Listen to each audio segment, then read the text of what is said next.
The first vibration of my phone sliced through the quiet of my flower shop, but nothing prepared me for the message on the screen. You're not invited to Emma's wedding. No reason, no mercy, just a brutal sentence meant to cut me down. The roses in my hands, her childhood favorites, nearly slipped from my fingers. For years, David twisted the truth until my own daughter saw me as an outsider in her life. And now he wanted to erase me from her biggest day. My name is Olivia Walker.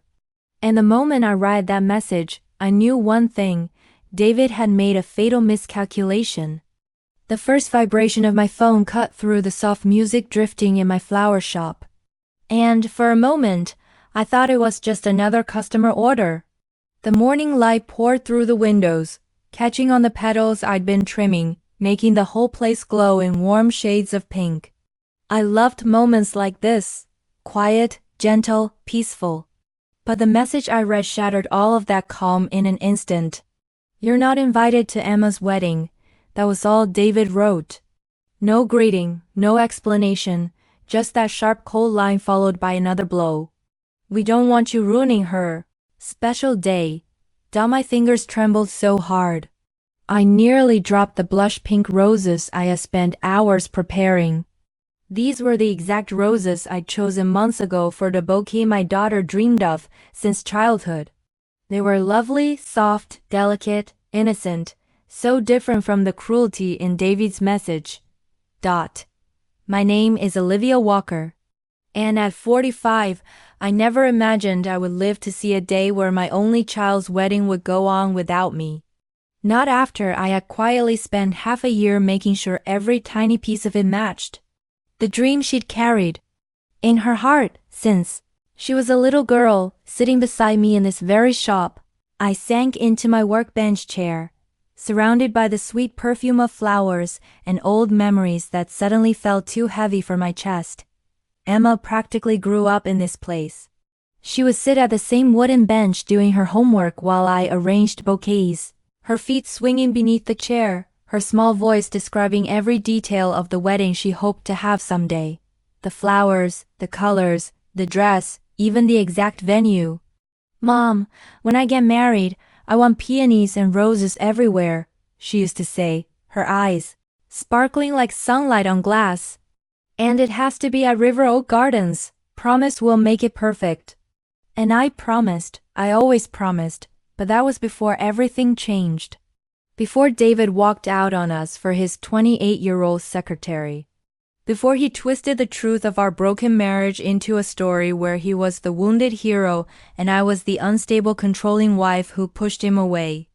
Before he filled Emma's young mind with so many lies that she eventually stopped believing anything I said. Now, 8 years later, his new wife Jessica was proudly stepping into my place as mother of the bride, while I, the woman who raised Emma, who loved her, who remembered every childhood dream, was being pushed out like a stranger. My phone buzzed again. "This is for the best," David wrote. "Emma doesn't need the drama. Jessica's already handled all the arrangements anyway." Way. A breath escaped my lips. Half laugh, half sigh. Oh, David, if only he knew. 6 months earlier, when Emma told us she was engaged, I knew David would try to take control of the wedding. He always cared more about appearing successful than actually being responsible. And after becoming CEO, his obsession with image had only grown stronger. But beneath that expensive suit and polished smile was a secret he prayed no one would uncover: his gambling problem. The one that had finally caught up with him. The one eating his company from the inside. He didn't have the money to pay for the wedding, he bragged about, but I did, quietly, carefully. I reached out to an old family friend, Mr. Chen, Emma's godfather. He had deep connections to River Oak Gardens, the premier package, he said warmly when I explained everything for Emma, of course. And, "Don't worry, Olivia. I'll make sure all communication stays between us." The venue was only the first step. After that, I contacted every vendor myself. Caterers, musicians, decorators, designers, keeping my name hidden while allowing Jessica to believe she was the mastermind behind it all. The flowers, of course, came from my own shop though. I arranged for another florist to deliver them so they wouldn't trace back to me. The cake, the lighting, the music playlists. Each detail came straight from Emma's childhood wishes. Everything she had whispered to me over the years. Jessica was proudly planning a wedding that had already been completely designed, paid for, and organized by me. Every time she bragged about a decision she made, she was simply choosing from options I had quietly arranged months before. Another message. Jessica's father is walking her down the aisle. Please respect our wishes and stay away. I set the phone aside and walked to the back of the shop where a special cooler held the most important piece of the day, the bridal bouquet I'd poured my heart into. Blush roses, soft white pies, and tiny sprigs of baby's breath. Exactly what Emma had asked for at 12 years old. The ribbon around the handle held tiny pearls from my own wedding dress. Pieces of family history woven into something new. Something hers. I had just closed the cooler when the door chime rang. Mr. Chin hurried in. Worry edged across his face. Olivia, he said, voice tight. I heard from David's secretary. Is it true? I showed him the message. His expression darkened. After everything you've done. He banned you from the wedding. Does he even realize? No, I said softly. And for now, that's exactly how it needs to be. He sank into the consultation chair, rubbing his forehead. The vendors are asking about final payments. Everything is due by next week. The money's already in escrow, I assured him. Everything will be paid on time. David and Jessica won't have to worry. And Emma? He asked gently. Does she know any of this? I shook my head as tears burned behind my eyes. She thinks I abandoned her, just like David told her. If she knew I was planning the wedding, she would change everything just to hurt me. I don't want that. Mr. Chen squeezed my hand. His eyes filled with sadness. You're a better woman than they deserve. Maybe, I whispered, glancing at the wedding timeline pinned to my bulletin board. But I made a promise to my little girl when she was 12, and I intend to keep it. My phone buzzed again, Jessica this time. I'd handled everything perfectly. Emma will have the wedding she always wanted. No thanks to you. I couldn't hold it anymore. I let out a small laugh. Well, I told Mr. Chin. She's not wrong about that second part. The wedding was only 3 days away. David and Jessica were blissfully unaware that their perfect, flawless plan was mine. Completely mine. Paid with savings from 10 years of running this flower shop. Filled with small touches they didn't even know existed. They thought they were shutting me out. But I already knew I would be there anyway. Dot in every flower. Dot in every detail. Dot in every piece of the wedding Emma once dreamed of with me by her side. I picked up my phone and typed a short reply to David. Don't worry, everything will be perfect. And for once, I truly knew how right I was the day before the wedding arrived. And from my shop window, I watched Jessica supervise the loading of her floral arrangements into the delivery van. She stood in her expensive outfit, tapping a pen against her clipboard as if she were directing some grand film production. The roses look a bit sparse, she complained sharply to the delivery driver. The driver was actually my assistant, Mike, disguised in a borrowed uniform. He shot me a quick wink through the glass. They'll open beautifully by tomorrow morning, ma'am, he said with a polite nod. The florist guaranteed it. Of course they would. I trained Mike myself for 15 years. He knew exactly how to time each bloom so that when Emma stepped into the aisle, every flower would be at its most breathtaking moment. My phone buzzed with a message from Mr. Chen. David just tried to put a down payment on the venue again. That made me smile. I could almost see David's stunned face when River Oak Gardens refused. He believed his CEO title would bend any role he wanted. But I had paid the full amount months ago. How did he take it? I texted back.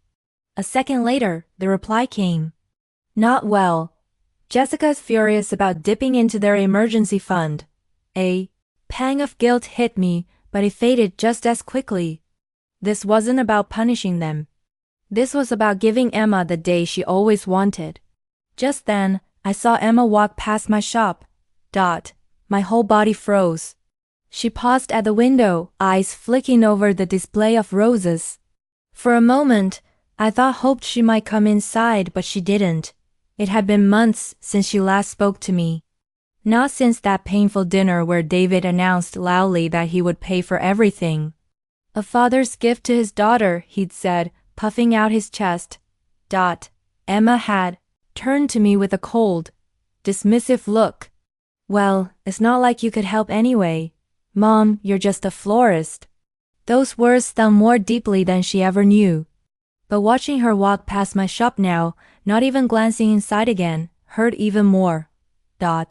My phone rang. The wedding coordinator, someone hired quietly through Mr. Chen, Mrs. Walker, we have a problem. The groom's mother wants to rearrange the seating chart. She says Mr. Harrison's requests don't make sense. I closed my eyes, rubbing the bridge of my nose. Of course, Jessica would meddle at the last minute. She had no idea the seating chart had been carefully planned based on years of family tension and alliances. Who disliked whom? Which relatives needed distance? Which friends deserved honor? Let her change whatever she wants, I said softly, but keep the original chart. Trust me, by tomorrow she understand why it was arranged that way. After hanging up, I returned to the back room to check on Emma's bouquet again. I added one final detail, a tiny locket tucked into the ribbon with a photo of her grandmother inside. My mother, Emma, probably wouldn't notice it, but it mattered to me. A quiet reminder that family, real family, stays close, even when pushed away. The hours slipped by in a rush after that. One issue after another, one emergency replaced by the next. Yet, every detail still fell into place exactly how it needed to. And finally, the day eased into its last stretch, and all I could think was how much I wished Emma knew, how much she understood, how much I still loved her. But none of that mattered in the moment. What mattered was finishing what I started. And so the rest of the day passed in a blur of last-minute details. Every few hours brought a new crisis that I had to solve from behind the scenes. Jessica wanted to change the menu. David complained of booth music selection. The groom's mother threatened to move the ceremony indoors despite the perfect weather forecast through it. All I kept remembering MA12 sitting at my workbench planning our perfect day. Promise it'd be just like if his mom, she said, promise you'll make it magical at sunset. I drove to River Oak Gardens to do one final check. The staff knew the truth about who was really in charge. Let me slip in through these. Vice entrance. The garden ways transforming exactly as I'd envisioned it. Winkling lights strung through the trees, flowers arranged to create natural, every detail perfect. The father of the bride was here earlier. One of Fasaf whispered, trying to upgrade to champagne he hasn't paid for. I nodded. Unsurprised, the premium champagne will delivered at 9 meters, I said, but don't tell them that. Let them think their complaints made it happen. As I turned to leave, I caught a glimpse of my reflection in one of the venue's windows. I looked tired but calm tomorrow. My daughter would have the wedding of her dreams, even if she never knew I was Theon who made it happen. My phone buzzed only last time as I got into my car. A message from Emma. Mom, I know you were probably upset about not being invited. But Jessica has made everything so perfect. Maybe if you had put in the skin of effort when I was growing up, things would be different. I started Decker, letting the tears I've been holding back all day finally fall part of muted to tell her everything about the months of planning, the careful coordination, the savings I'd spent to make her dreams come true. But I didn't. Instead, I tacked back. I hope your day is everything you've ever wanted. Swished. I knew it would be because I had promised the morning of the wedding dawn exactly as I'd hoped. Clear skies with a gentle breeze perfect for carrying the scent of roses through the... I watched the final preparation through the security cameras Mr. Chun had arranged for me to access. Everything was falling into place. Jessica was already having her meltdown right on schedule. Premium champagne delivery had sent her into a confusion spiral but didn't pay for this upgrade. She kept telling the staff there must be some mistake. David was no better, pacing the grounds in his tuxedo, making frantic about the string corps that had mysteriously been upgraded to include a harp. Emma's Child, the dream edition that he deemed too expensive. Then I saw her. Emma stepped out of the bridal suit in her dress and my heart stopped. She was beautiful, radiant, exactly as I'd always imagined. She would be. The bouquet I crafted was perfect in her hands. The roses opened exactly as planned through camera feed. I watched her touch the pearls woven into the ribbon. A puzzled expression crossing her face. My phone buzzed. Mr. Chin, it's time. I took a deep breath and pressed play on the video. It prepared weeks ago. Within seconds, the large screen set up for the reception flicked to life across the venue.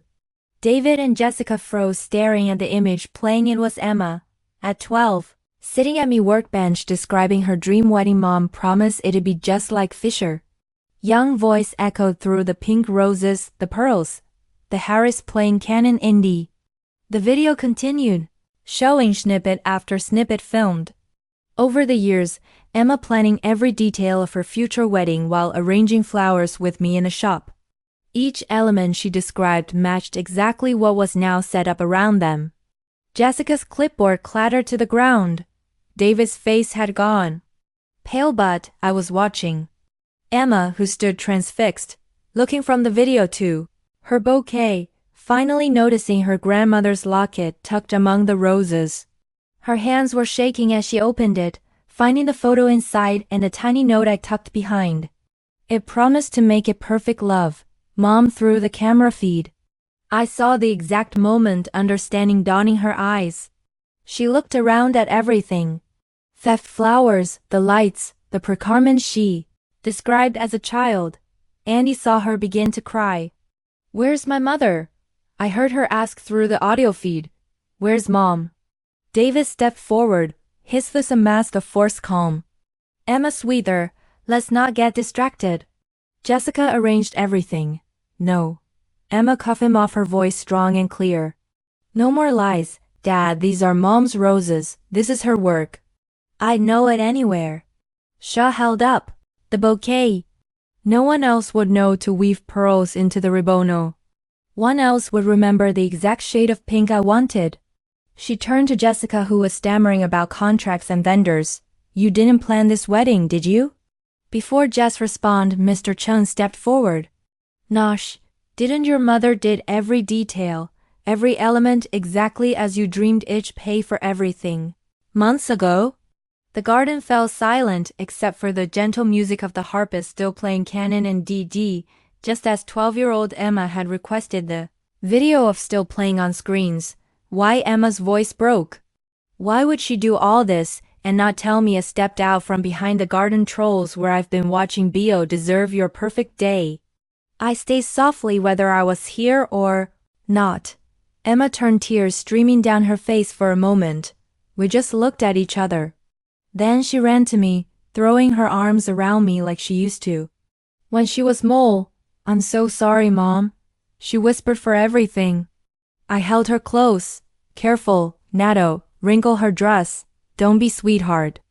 Just be happy. That's all I ever wanted. Pulled back, wiping her eyes carefully too. Preserve her makeup. Will you walk me down the aisle? Pleaser looked at David, who stood deflated but silent, and Jessica, who had finally run out of protest. Then I looked at my daughter, who was smiling at me with this trust I remember from all those years in the flower shop. Of course.